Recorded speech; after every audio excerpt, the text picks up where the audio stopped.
दूसरा अभंग है योगी सर्वकाळ सुखदाता। इसे लिखा है संत एकनाथ ने।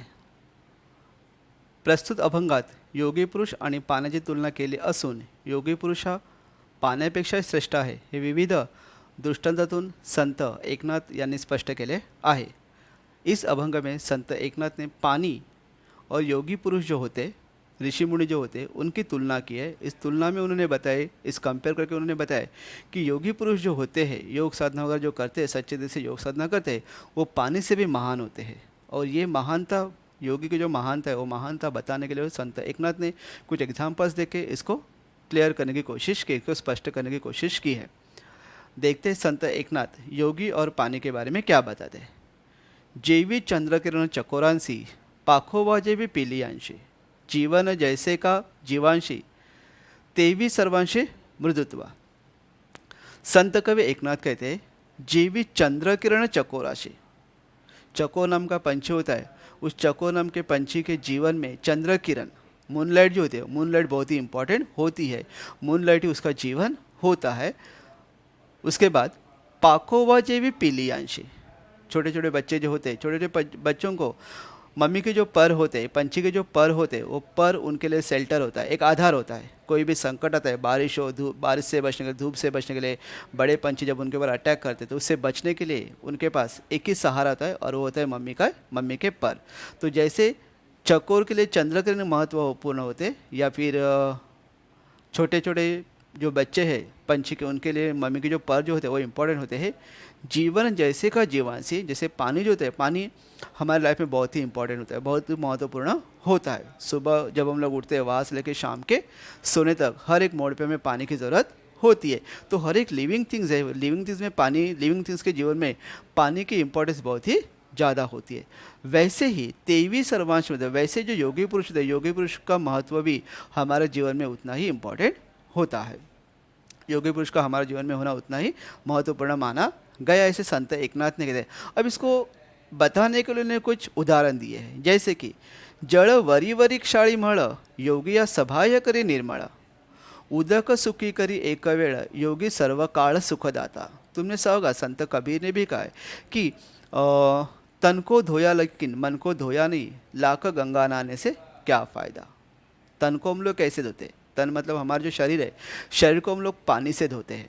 जड़ वरी वरी क्षारी मड़ मतलब पानी जो होता है, पानी हमारे ऊपर जो मैल है, ऊपर के मैल को धोने का काम करता है। शरीर के ऊपर जो मैल है, मिट्टी है, डस्ट है, उसे धोने का काम पानी करता है। लेकिन हमारे मन के अंदर जो मैल है, मन का मैल है, मन के मैल को कौन साफ करेगा? तो मन के मैल को साफ करने का योगी पुरुष करते हैं, ऋषि मुनि करते हैं।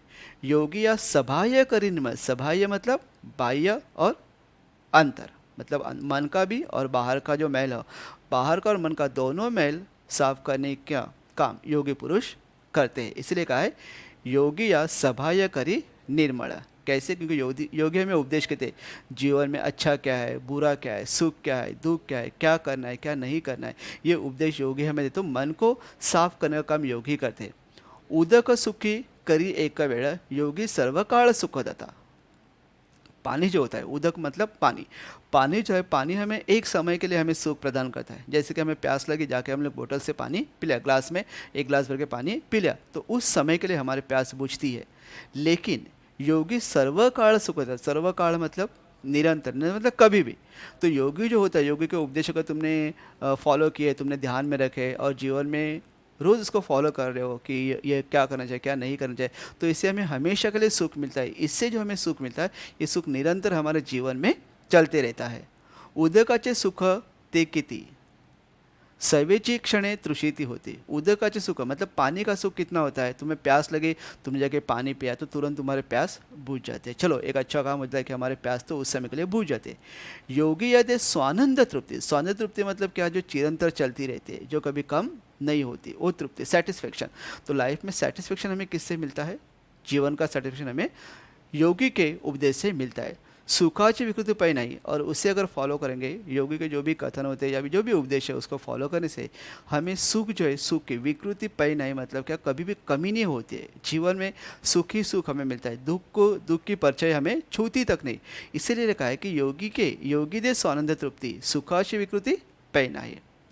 उदकाची जे मधुरता ते रसेची नि तत्वता, योगियाचे गोडपण पाहता होय निवविता सर्वेंद्रिय। क्या कहा, उदकाची जे मधुरता ते रसेची ये तत्वता, मतलब क्या कि उदक, पानी कितना मधुर है, पानी कितना मधुर है, ये हमें हमें प्यास कितनी लगी उसके ऊपर है। कि हमें अगर ज़्यादा प्यास लगे, थोड़ा सा भी पानी मिलता है तो हमें लगता है अरे पानी कितना अच्छा है। अगर हमें प्यास नहीं लगे फिर भी हम लोग पानी पीते, तो जैसे इसके पीछे मैं एक छोटी सी कहानी यहाँ पे तुम्हें बताऊँगा। वो ये है कि जैसे एक राजा होता है, राजा शिकार करने के जंगल में गया, उसके साथ में उसके सिपाही भी है। तो राजा को बहुत भूख लगती है क्योंकि साथ में कुछ खाने के लिए लेकर नहीं गए थे। राजा को लगा था कि जैसे जाएंगे शिकार करेंगे आएंगे। अब राजा को भूख लगी है तो राजा कहता है यार भूख लगी अभी करे क्या। तो राजा का सिपाही कहता है कि थोड़ी दूर जाने पर मेरी झोपड़ी है, उस झोपड़ी में अगर आप कुछ आपके लायक कुछ अगर होगा आप खा लोगे तो शायद आपकी भूख मिट सकती है। तो राजा कहते हैं चलो चलते। राजा उसके घर पर जाते हैं। राजा उसके घर पर जाने के बाद देखा तो घर में रोटी है, चावल की रोटी है और चटनी है। तो चावल की रोटी और चटनी राजा खाना शुरू करता है। तो राजा कहता है अरे वाह क्या टेस्ट है इसमें, बहुत बढ़िया। राजा को बहुत अच्छी लगती है।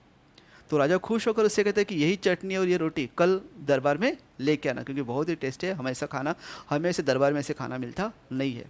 चलो अब दूसरे दिन क्या होता है कि ये जो सिपाही है, ये सिपाही अपनी रोटी और चटनी लेकर दरबार में पहुंच गया। दरबार में पहुंचने के बाद वही कल की रोटी और चटनी वही राजा के सामने उसने पेश की।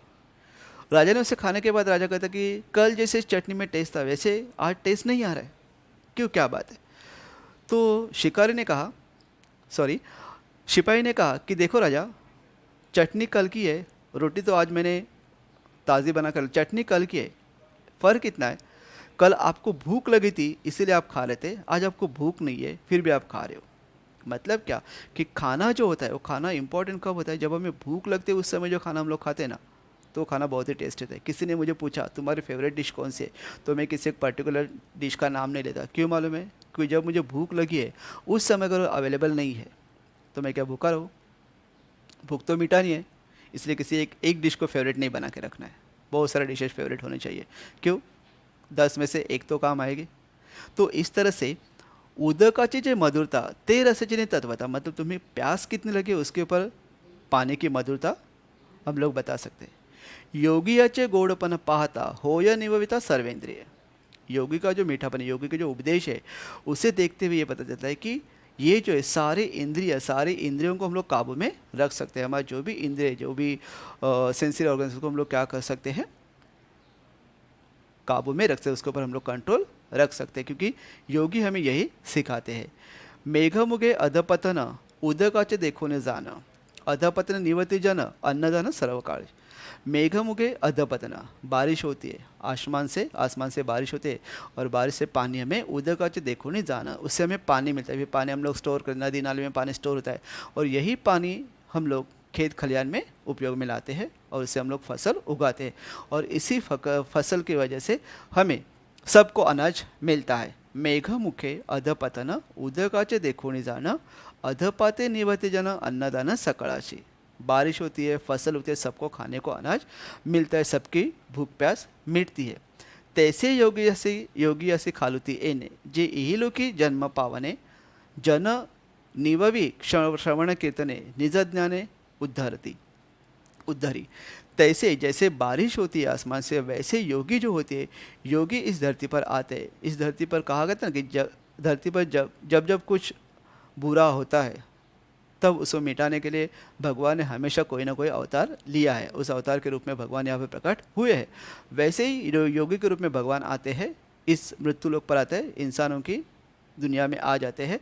जे ई लोग की जन्म पावने जन नीववी श्रवण कीर्तने, और आके यहाँ पे लोगों को उपदेश करते हैं। लोग उनके जो भी उपदेश है उसको लोग क्या करते हैं, सुनते हैं। श्रवण कीर्तन मतलब क्या, उनके जो कीर्तन होते हैं, भजन, उसको सुनते हैं और इसे सुनने के बाद लोगों को अपने अंदर जो शक्ति है, जो ताकत है, जो ज्ञान है, उस ज्ञान का ज्ञान के बारे में पता होता है। हर एक इंसान के अंदर शक्ति होती है, हर एक इंसान के लिए ज्ञान होता है, लेकिन उस ज्ञान को बाहर निकले किसी ना किसी ने तुम्हें बताना जरूरी है। तुम आईने के सामने खड़े हो के बेडरूम में या फिर तुम्हारे रूम में तुम अकेले डांस कर रहे हो, लोगों को पता है तुम कितना अच्छा डांस कर सकते हो? नहीं।